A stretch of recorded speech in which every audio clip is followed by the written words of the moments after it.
ओम शांति। 15 अक्टूबर 2022 के ईश्वरीय महावाक्य। पहले सुनते हैं मुरली के मुख्य पॉइंट्स।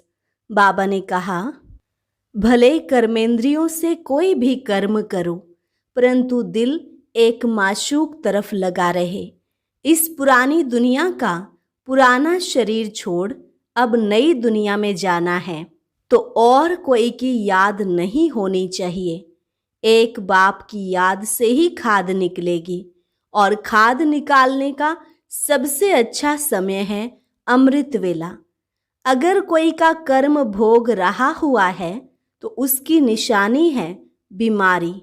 किसको जास्ती तूफान आते हैं तो जरूर पूरा योग नहीं है। इस समय सभी आत्माओं पर ग्रहण लगा हुआ है, तभी काम क्रोध का तूफान आता है। इसलिए बाप कहते, बच्चे दे दान तो छूटे ग्रहण। बाबा ने कहा, तुम बच्चों में क्रोध नहीं होना चाहिए, बड़ा प्रेम स्वरूप बनना है और यहाँ ही बनना है। कोई का पति क्रोध करता है तो भी प्रेम से ही बात करनी है। बहुत बहुत मीठा बनो। खाना खाते समय चेक करना चाहिए कितना समय बाप की याद रही।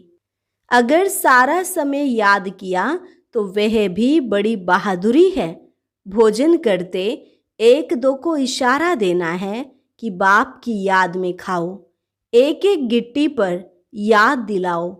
बाप को यथार्थ रीति याद करने में मेहनत है, लेकिन मेहनत करनी चाहिए। और लास्ट में बाबा ने कहा, तुम्हारे मुख से ऐसे शब्द नहीं निकलने चाहिए जो किसको दुख मिले। अगर किसी को दुख दिया तो समझना चाहिए हमारे अंदर भूत है, फिर वह लक्ष्मी को वर नहीं सकेंगे। और अब सुनते हैं महावाक्यों को विस्तार से। मुरली का सार। मीठे बच्चे, सवेरे सवेरे उठ याद में बैठने का अभ्यास डालो। भोजन पर भी एक दो को बाप की याद दिलाओ। याद करते करते तुम पास विद ऑनर हो जाएंगे। प्रश्न, किस एक कमी के कारण बच्चों की रिपोर्ट बाप के पास आती है? उत्तर, कई बच्चे अभी तक प्रेम स्वरूप नहीं बने हैं।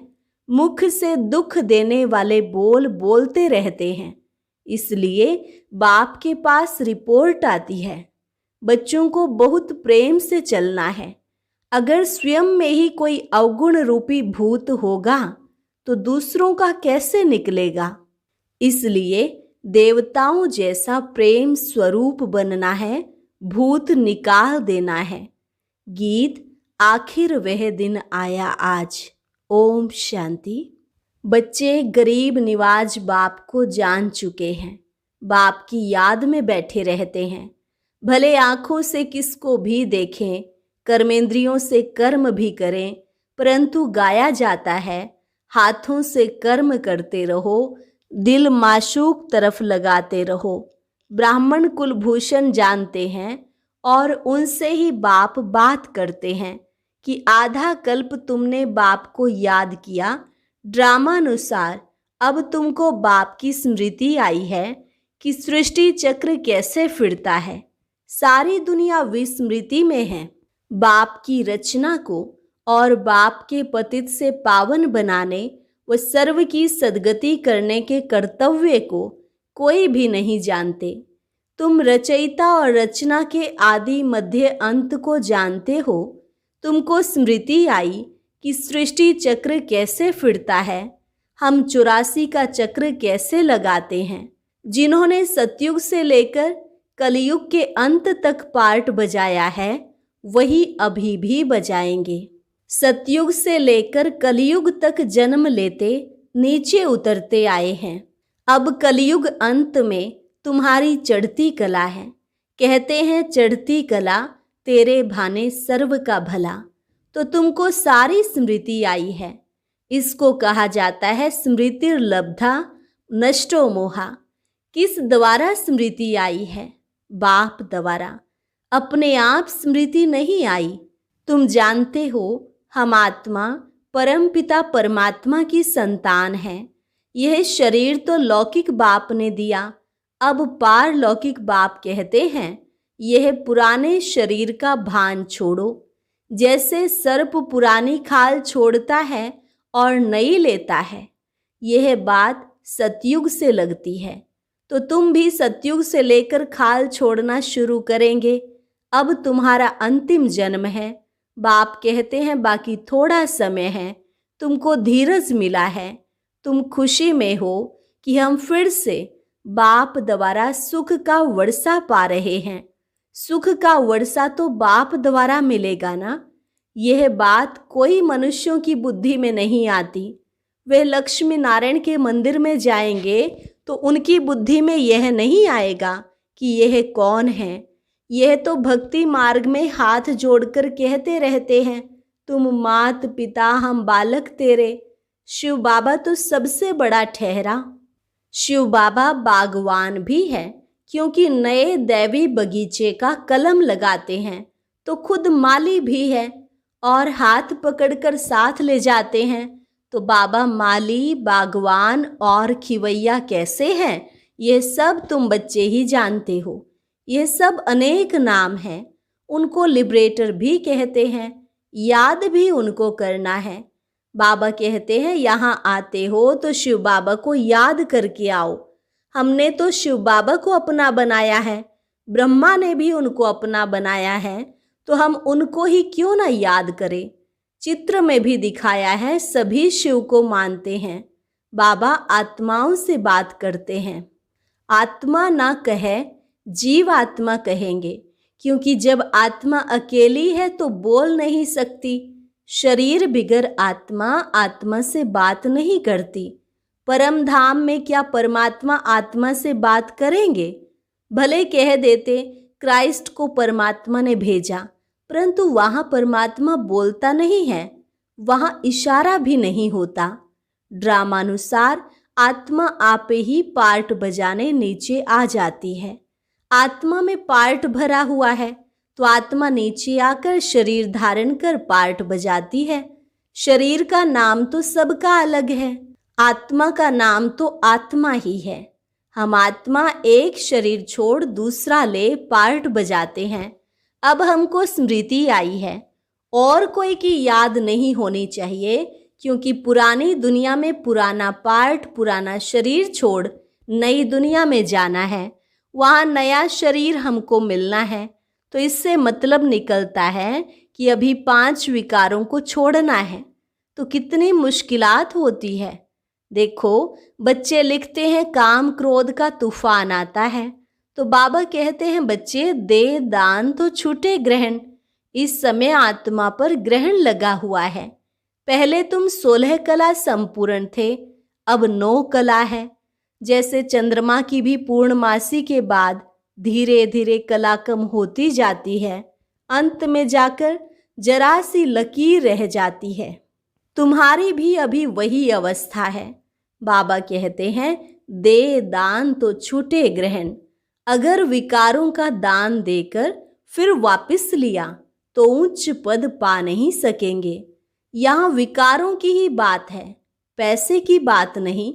हरिश्चंद्र का मिसाल है, धन दान में देकर वापस नहीं लेना चाहिए। वास्तव में है विकारों की बात। विकार दान में देकर वापस नहीं लेना चाहिए। दिल अंदर देखते रहो कि हमारी दिल बाबा से लगी हुई है, जिससे हमारा जन्म जन्मांतर का ग्रहण छूटा है। समय तो लगता है, एकदम तो नहीं छूटता। जो कर्म भोग रहा हुआ है उसकी निशानी है बीमारी। तूफान आते हैं, इसका कारण पूरा योग नहीं है। बाप कहते हैं और संग तोड़ मुझ एक संग जोड़ो। और सत्संगों में माशूक को जानते नहीं, यह भी नहीं जानते कि आत्मा में 84 जन्मों का अविनाशी पार्ट नूंधा हुआ है। पहले हमारी बुद्धि में भी नहीं था, तो औरों की बुद्धि में कैसे होगा। जो हम देवता घराने के थे वह भी नहीं जानते थे। अब तुमको स्मृति आई है कि हम ब्राह्मण हैं। फिर सतयुग में प्रारब्ध शुरू हो जाएगी। फिर जो कर्म हरेक ने सतयुग में किए थे वही रिपीट करेंगे। संस्कार इमर्ज होते जाएंगे। यह जब बाबा की महिमा करते हैं, ज्ञान का सागर, प्रेम का सागर, तो हम भी प्रेम सीख रहे हैं। हमारे मुख से ऐसे शब्द नहीं निकलने चाहिए जो किसको दुख मिले। अगर किसी को दुख दिया तो समझना चाहिए हमारे अंदर भूत है, फिर लक्ष्मी को वर नहीं सकेंगे। बाप के बने हैं तो लक्ष्मी को वरने लायक बनना चाहिए। अगर कोई भूत रह गया तो त्रेता में चले जाएंगे। बच्चों में क्रोध नहीं होना चाहिए, बड़े प्रेम से चलना चाहिए। देखो बाबा के कितने बच्चे हैं, तो भी बाबा क्रोध थोड़े ही करते हैं। तो तुमको भी बड़ा प्रेम स्वरूप बनना है। अभी कई बच्चे प्रेम स्वरूप नहीं बने हैं। कभी कभी रिपोर्ट आती है तो वह भी समझ जाते हैं कि इनमें भूत है। जिसमें खुद भूत हैं वे औरों का क्या निकालेंगे। बड़ा प्रेम स्वरूप बनना है और यहाँ ही बनना है। देवता प्रेम स्वरूप है ना। देखो लक्ष्मी नारायण का चित्र कितना खींचता है, तो हमको भी ऐसा बनना है। तुमको पति क्रोध करता है तो भी प्रेम से बात करनी है। यह नहीं उनमें भूत है तो मुझ में भी आ जाएं। नहीं, मेरे में जो अवगुण है कैसे भी करके अवगुणों को निकालना है। बहुत बहुत मीठा बनना है। किसी ने कहा लौकिक बाप गुस्सा करता है, तो मैंने कहा कि जब वह क्रोध करता है तो तुम अच्छे अच्छे फूल चढ़ाओ तो वह वंडर खाए, फिर वह ठंडा हो जाएगा। बड़ा युक्ति से समझाना है, क्योंकि रावण राज्य है ना। हम हैं राम की संप्रदाय।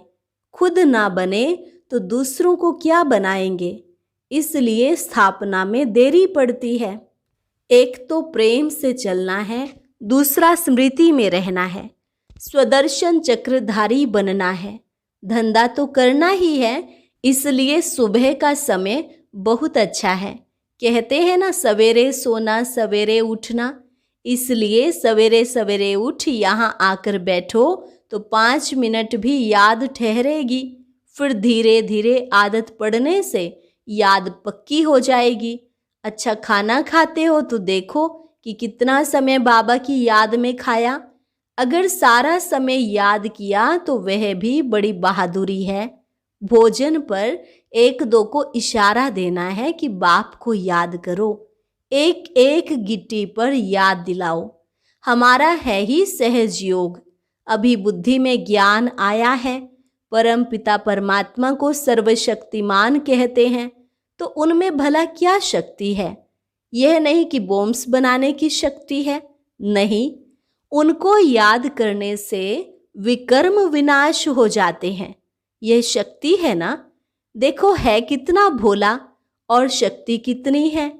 यथार्थ रीति याद करने में मेहनत है ना, तो मेहनत करनी चाहिए। सुबह का समय अच्छा होता है। भक्ति में भी सवेरे सवेरे उठते हैं, ज्ञान में भी सवेरे का समय बहुत अच्छा है। बाप कहते हैं मैं कल्प में एक ही बार आता हूँ तुमको साथ ले जाने के लिए, तो बिल्कुल खुशी खुशी से जाना है, दुख धाम से निकलना है। ऐसी स्मृति होगी तो डरेंगे नहीं। कितनी भी परीक्षाएं आए तो भी स्मृति पक्की रहनी चाहिए। ऐसी अवस्था जमानी है। अब तुम बच्चों को हम सो हम का अर्थ भी समझाया है। हम सो परमात्मा नहीं, लेकिन परमात्मा का बच्चा हूँ। यह हो गया हम सो के चक्र का दर्शन। इस याद से ही खाद निकलेगी। खाद निकालने का समय ही है अमृत वेला। तो पास विद ऑनर बनने के लिए कृष्णपुरी का मालिक बनाने वाले बाप को याद करना है। अच्छा, मीठे मीठे सिकिलधे बच्चों प्रति माता पिता बाप दादा का याद प्यार और गुड मॉर्निंग। रूहानी बाप की रूहानी बच्चों को नमस्ते। रूहानी बच्चों की रूहानी बाप दादा को नमस्ते नमस्ते, गुड मॉर्निंग। धारणा के लिए मुख्य सार। पहली पॉइंट, धंधा आदि करते भी स्वदर्शन चक्रधारी बनकर रहना है। एक दो को बाप की याद दिलानी है। कितनी भी परीक्षाएं आ जाएं तो भी स्मृति में जरूर रहना है। विकारों का दान देकर फिर कभी वापस नहीं लेना।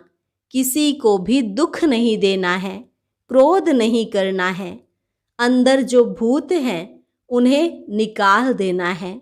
वरदान: मालिकपन की स्मृति द्वारा परवश स्थिति को समाप्त करने वाले सदा समर्थ भव। मालिकपन की स्मृति द्वारा परवश स्थिति को समाप्त करने वाले सदा समर्थ भव। जो सदा मालिकपन की स्मृति में स्थित रहते हैं उनके संकल्प ऑर्डर प्रमाण चलते हैं। मन मालिक को परवश नहीं कर सकता।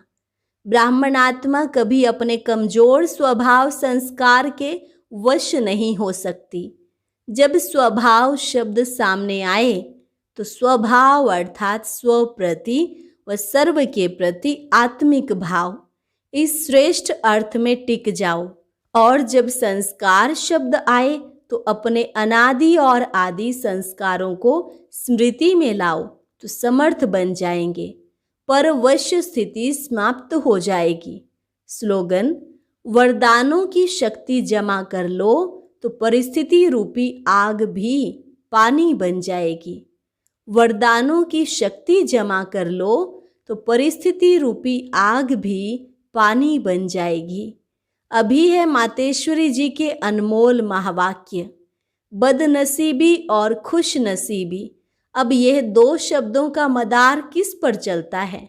यह तो हम जानते हैं कि खुश नसीब बनाने वाला परमात्मा और बदनसीब बनाने वाला खुद ही मनुष्य है। जब मनुष्य सर्वदा सुखी है तो उन्हों की अच्छी किस्मत कहते हैं, और जब मनुष्य अपने को दुखी समझते हैं तो वो अपने को बदनसीब समझते हैं। हम ऐसे नहीं कहेंगे कि बदनसीबी व खुश नसीबी कोई परमात्मा द्वारा मिलती है। नहीं, यह समझना बड़ी मूर्खता है। परमात्मा तो हमें खुश नसीब बनाता है, परंतु तकदीर को बिगाड़ना व बनाना ये सब कर्मों के ऊपर ही मदार है। ये सब मनुष्यों के संस्कारों के ऊपर ही है। फिर जैसे पाप और पुण्य का संस्कार बढ़ता है वैसे तकदीर बनती है, परंतु मनुष्य इस राज को न जानने के कारण परमात्मा के ऊपर दोष रखते हैं। अब देखो, मनुष्य अपने को सुखी रखने के लिए कितने माया के तरीके निकालते हैं। फिर उस ही माया से कोई अपने को सुखी समझते हैं और कोई फिर उस ही माया का संन्यास कर माया को छोड़ने से अपने को सुखी समझते हैं। मतलब तो कई प्रकार के प्रयत्न करते हैं, परंतु इतने तरीके करते भी रिजल्ट दुख की तरफ जा रही है।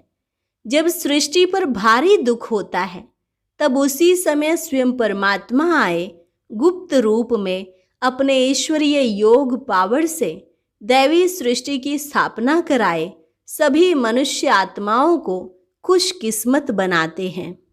जिस समय ओम शांति कहते हैं तो उसका यथार्थ अर्थ है मैं आत्मा शालिग्राम उस ज्योति स्वरूप परमात्मा की संतान हूँ।